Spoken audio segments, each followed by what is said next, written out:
Welcome back to The Price of Business. I'm your host, Kevin Price, talking to you about you and your business. As always, glad to spend some time with my friend, Lee Kaplan. He is a phenomenal attorney with Smeyser, Kaplan, and Veselka, the law firm here in Houston, a boutique firm that really handles some pretty heavy legal cases in the business front. Lee, before we get into our topic today, why don't you tell us a little bit about your firm? Our firm has a general civil litigation practice and a white-collar criminal practice. The latter we've done for some years, but in the last few months we've added two very gifted lawyers, Dane Ball and Sean Clark, who in fact are defending Captain Kaluza, one of the people accused by the government in the BP Deepwater Horizon tragedy. But we're trial lawyers, and we handle trials, arbitrations, and appeals. We're in all the state and federal courts in Texas and other parts of the country, but obviously most of our business is in the Houston area. Yep. And we represent everyone from entrepreneurs, single proprietor businesses, to Fortune 10 companies. You always bring an interesting perspective of what's going on in the business law front and the legal front in general, and even in the political and public policy front. What do you got for us today? Well, I thought there's something interesting going on. There's an effort to overturn a conviction of the man who was accused, I think the deputy who was accused of having killed his wife, and the accusation is that key evidence that might have been exculpatory was withheld by the prosecutor. Of course, the prosecutor is this Kelly Siegler person who was brought in specially to try this case. She's gotten some notoriety recently on one of these TV shows. And frankly, I was astounded at her conduct in that trial. Apparently, she's on the stand now in this inquiry and saying, well, some of these things were unlikely, so I didn't turn it over. There's a very, very clear U.S. Supreme Court decision called Brady that requires the prosecutors to turn over potentially exculpatory evidence. And Kelly Siegler is basically saying, well, they're just going to try to muddy the waters with this stuff. I didn't think it was very relevant, and it's hard for prosecutors to make this decision. I think that's nonsense, and it sounds like a crybaby. The prosecutor's afraid that the defense lawyer might be too articulate and she wouldn't be able to show that these other theories and scenarios are silly. That's just ridiculous. Yeah, what's interesting about this, Lee, is that here you've got a situation where if it's true that David Temple is guilty, which appears to be clearly the case, but, again, and he was convicted of such, her shortcut will take a guy that should have spent the rest of his life in prison, possibly getting out. Right. Why not do it? I mean, if you're simply too nervous that your opposing defense lawyer is going to be really eloquent and mislead the jury, well, that's tough. You need to be better as a prosecutor. And to me, when the prosecution generally holds most of the cards, they have this duty. It's a duty that everybody knows about. And why wouldn't you turn everything over to the defense and get rid of their excuses so that we don't spend money years later reopening a case and wasting our resources to figure out if someone was unjustly convicted? It just seems nonsensical, particularly for somebody who's supposed to be such a gifted prosecutor. So I was pretty disappointed to learn about her behavior.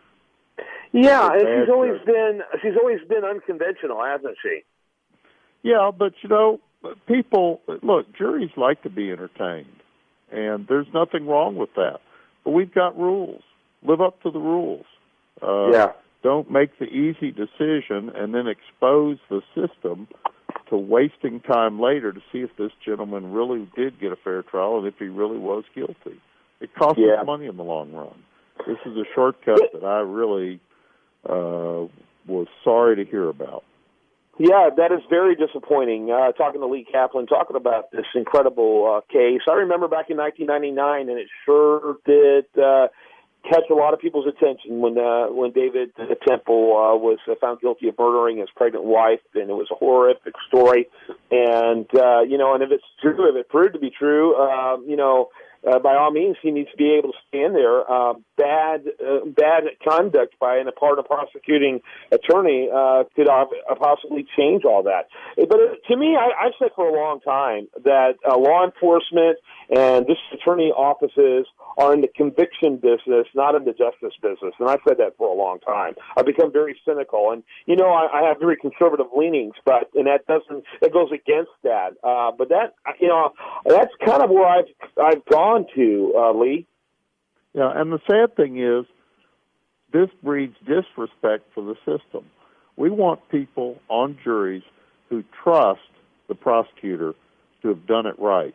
When the prosecutor has more credibility and the system has more credibility, frankly, it's easier to get convictions. If you have people serving on juries who believe that prosecutors are cutting corners, they'll be skeptical, even more skeptical, and it's harder to get convictions of people who deserve to be convicted.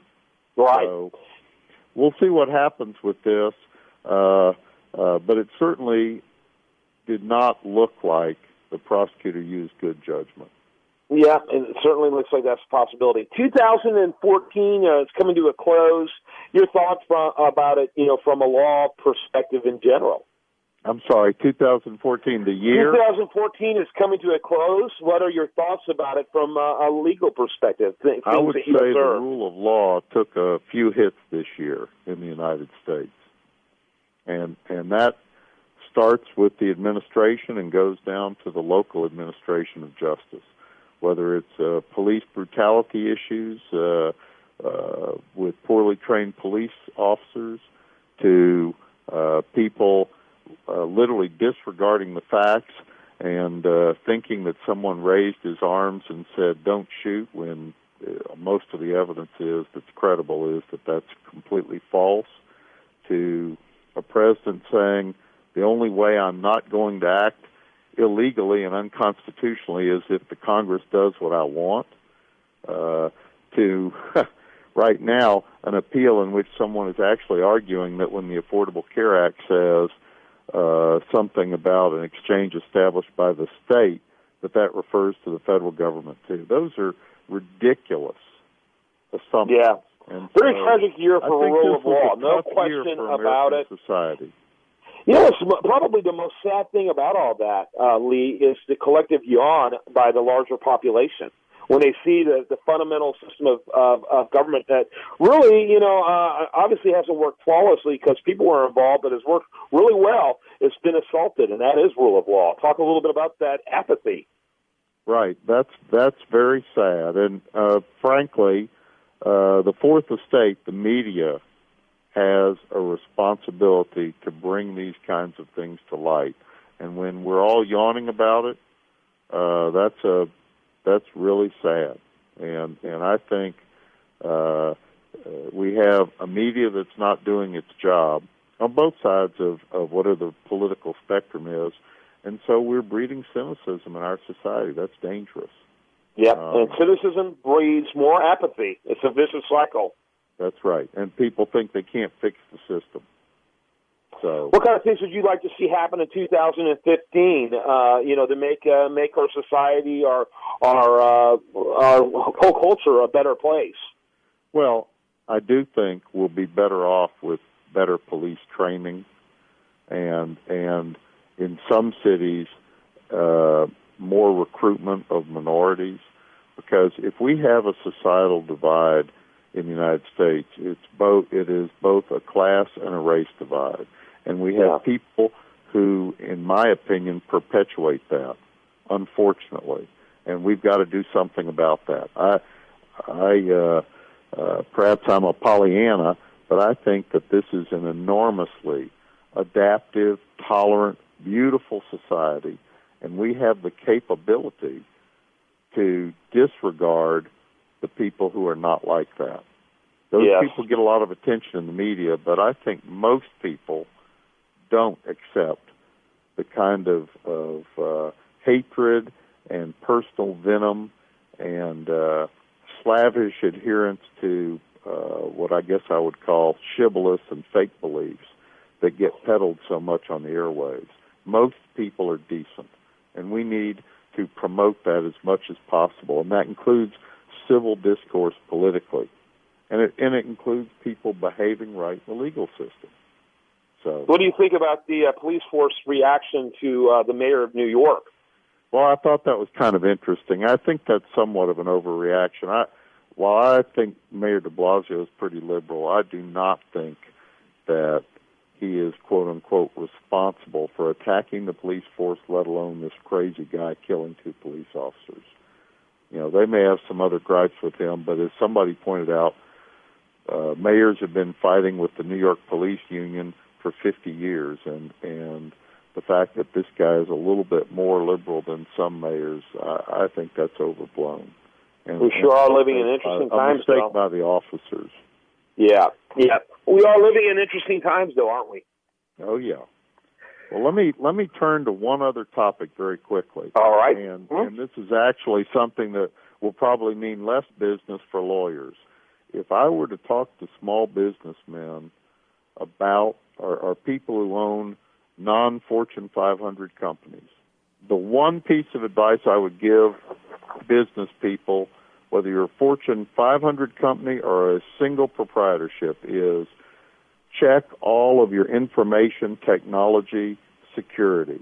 You need cybersecurity. I think we're going to see an immense increase in lawsuits over hacking, where people's personal information and business information is going to be taken because someone hacked into a business that they do some transactions with, whether it's Target or a seller of valves for the oil and gas industry. So if you're going to make one New Year's resolution you keep, other than losing weight or stopping smoking, it's to check all of the security, your firewalls, go through your entire IT system, and make sure you hire some people to go through it with a fine-tooth comb and fix it in early 2015.